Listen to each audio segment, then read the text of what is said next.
नमस्कार, times of Swaraj में आप सबों का स्वागत है। मैं हूं संतोष सिंह और आज हम टाइम्स ऑफ स्वराज में चर्चा करने जा रहे हैं कि कल लगता है कि राहुल ने जो बातें कही सदन में वो सही निशाने पर लगा है, क्योंकि सदन के अंदर कल जिस तरीके से बेचैनी बीजेपी के नेताओं के अंदर देखने को मिल रहा था और हमें लगता है कि इतिहास में पहली बार हुआ होगा कि कोई नेता प्रतिपक्ष सदन में अपनी बात रख रहा हो, राष्ट्रपति के अभिभाषण पर अपना विचार रख रहा हो और उस विचार को लेकर प्रधानमंत्री आपत्ति जाहिर करे, गृह मंत्री आपत्ति जाहिर करे, मंत्रिमंडल के अन्य सहयोगी आपत्ति जाहिर करे।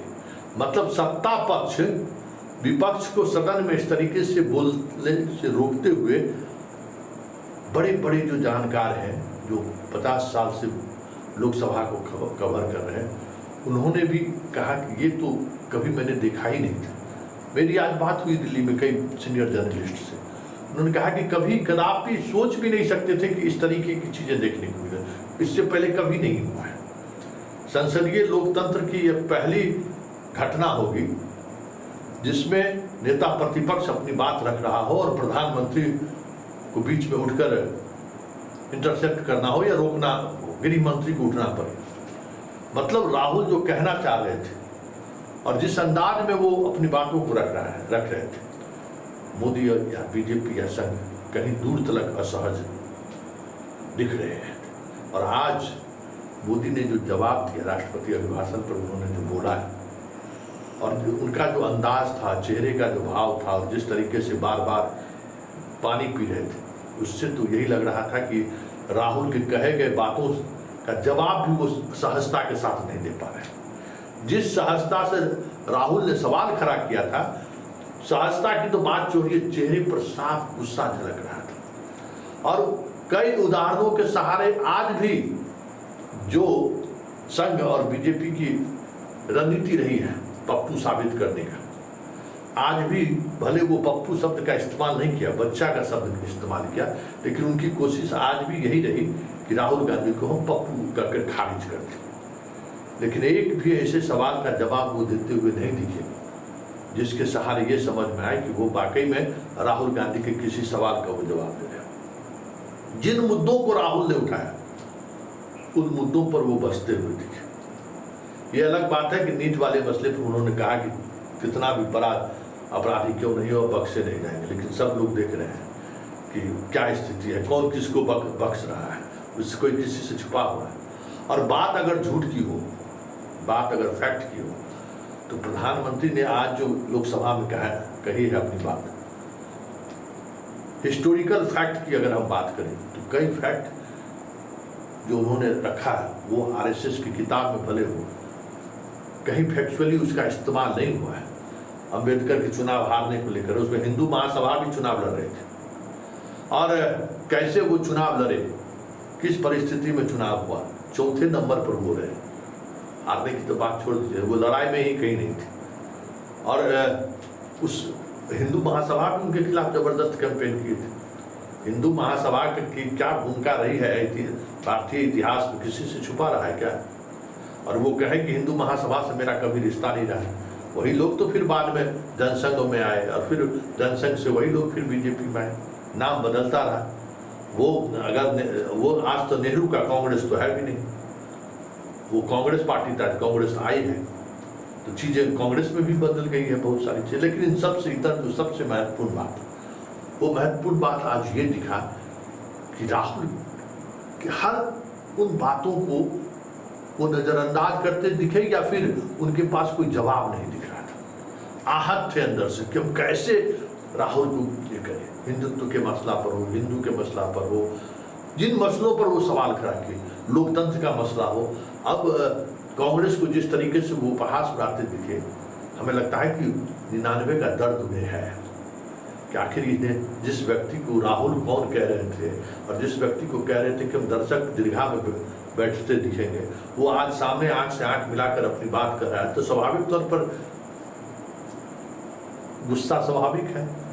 लेकिन उन सब से इतर जिस तरीके से वो सभापति अध्यक्ष को एड्रेस कर रहे थे राहुल को लेकर कि ऐसे लोगों को बोलने की नहीं दिया जाए, ऐसे लोगों को जो है सो बात का कोई मतलब नहीं है, झूठ बोलता है, इसको कैसे आप रोक सकते हैं, ये आप सोचिए। ये सीधे सीधे तौर पर सदन के चीफ को वो डिक्टेट करते हुए दिखे प्रधानमंत्री। हालांकि आज जो स्थिति देखने को मिला है ओम बिरला को, ओम बिरला 2019 से 24 तक जो उन्होंने तेवर दिखाया है, वो आज के अभिभाषण के दौरान दिख गया कि ओम बिरला कितना अंदर से, भले ही चाह रहे हो कि हम इन सांसदों को सबक सिखा दें, कितना विवश और लाचार थे, वो साफ प्रधानमंत्री के अभिभाषण के दौरान वो दिख गया। लेकिन बड़ा सवाल ये है कि आखिर मोदी आज किसको संदेश देना चाह रहे थे, क्या संदेश देना चाह रहे थे? राहुल ने जिसको संदेश देना था उन्होंने दे दिया, अयोध्या के मसले पर भी दे दिया, लेकिन आखिर पप्पू छोड़कर वो संदेश क्या दे पाए? नीट के मामले में भी उनकी चुप्पी, आज भी चुप्पी उन्होंने नहीं तोड़ी।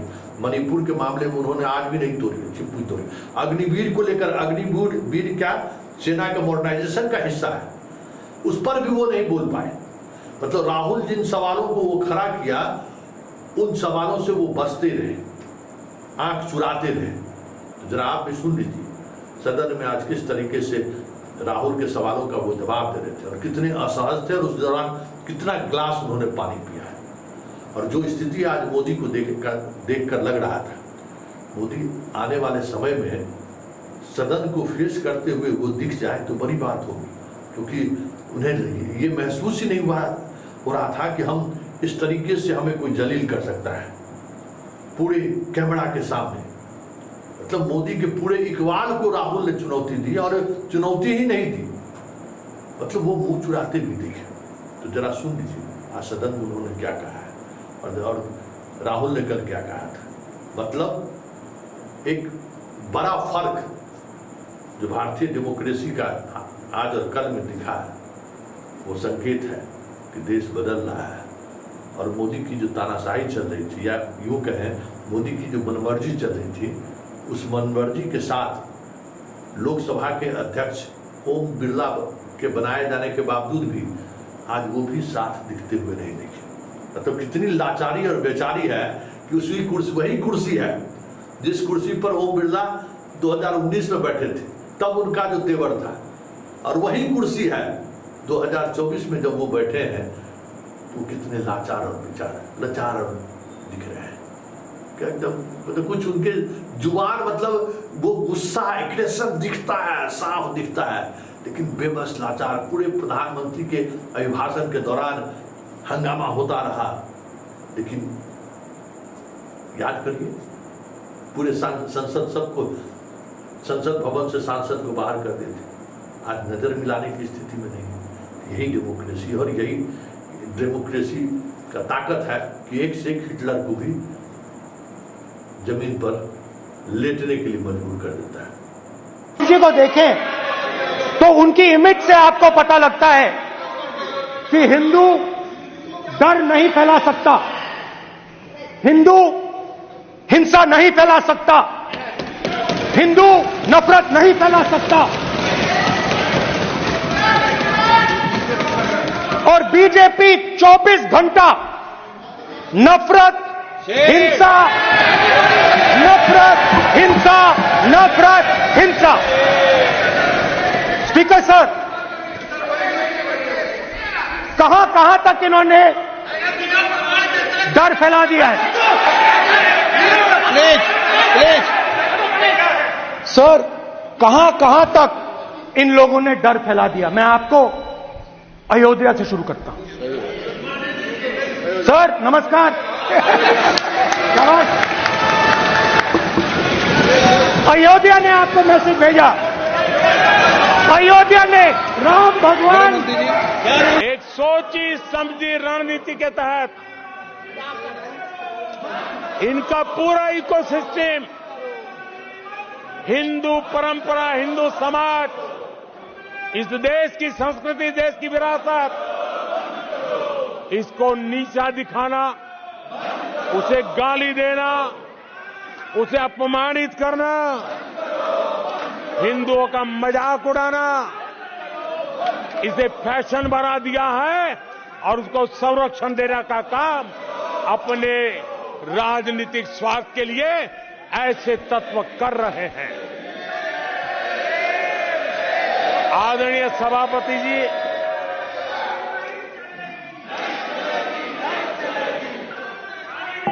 माननीय सदस्य प्लीज।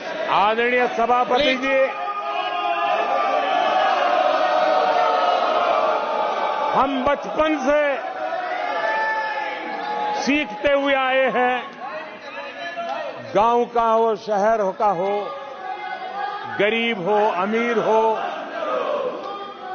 इस देश का हर बच्चा ये जानता है ईश्वर का हर रूप,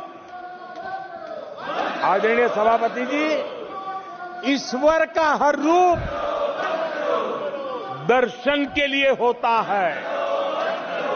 ईश्वर का कोई भी रूप निजी स्वार्थ के लिए, प्रदर्शन के लिए नहीं होता है। जिसके दर्शन होते हैं उसके प्रदर्शन नहीं होते हैं।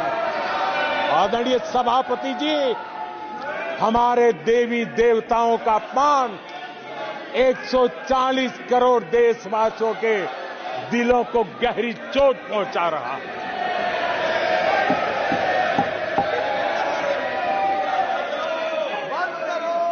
निजी राजनीतिक स्वार्थ के लिए ईश्वर के रूपों का इस प्रकार से खेल, आदरणीय सभापति जी, ये देश कैसे माफ कर सकता है?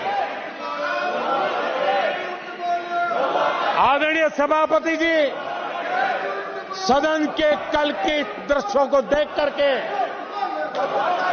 अब हिंदू समाज को भी सोचना होगा,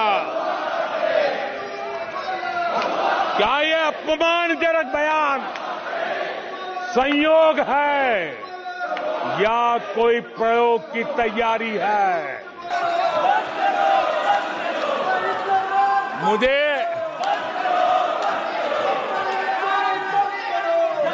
एक किस्सा याद आता है। आदरणीय सभापति जी, मुझे किस्सा याद आता है। 99 मार्क्स लेकर एक बालक घमंड में घूम रहा था और देश सबको दिखाता था, देखो कितने ज्यादा मार्क्स आए हैं। तो लोग भी जब 99 सुनते थे तो शाबाशी देते थे, बहुत उसको हौसला बुलंद करते थे। तो फिर उनके टीचर आए कि भैया किस बात की मिठाई बांट रहे हो, ये 100 में से 99 नहीं लाया, ये तो 543 में से लाया है।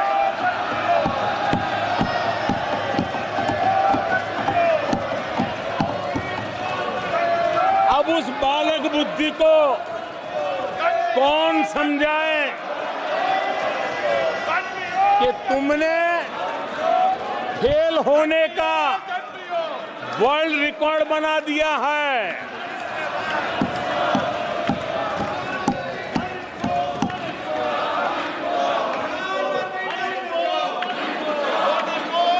कांग्रेस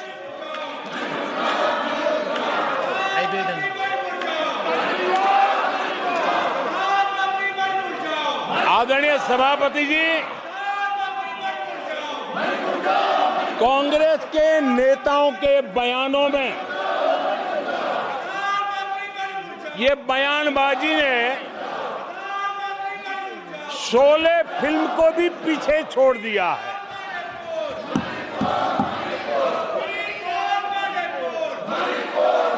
आप सबको शोले फिल्म की वो मौसी जी याद होगी।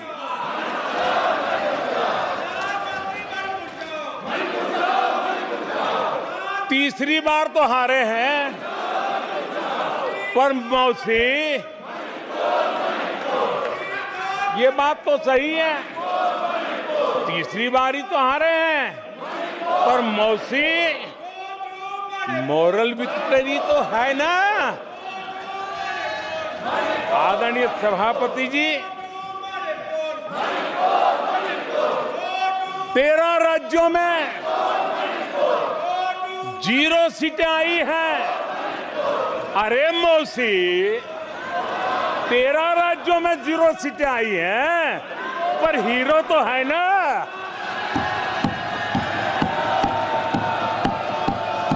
आदरणीय सभापति जी, अरे पार्टी की लुटिया तो दुबई है।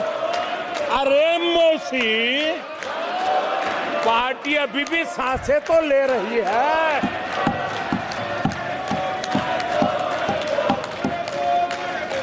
मैं कांग्रेस के लोगों को कहूंगा, जनादेश को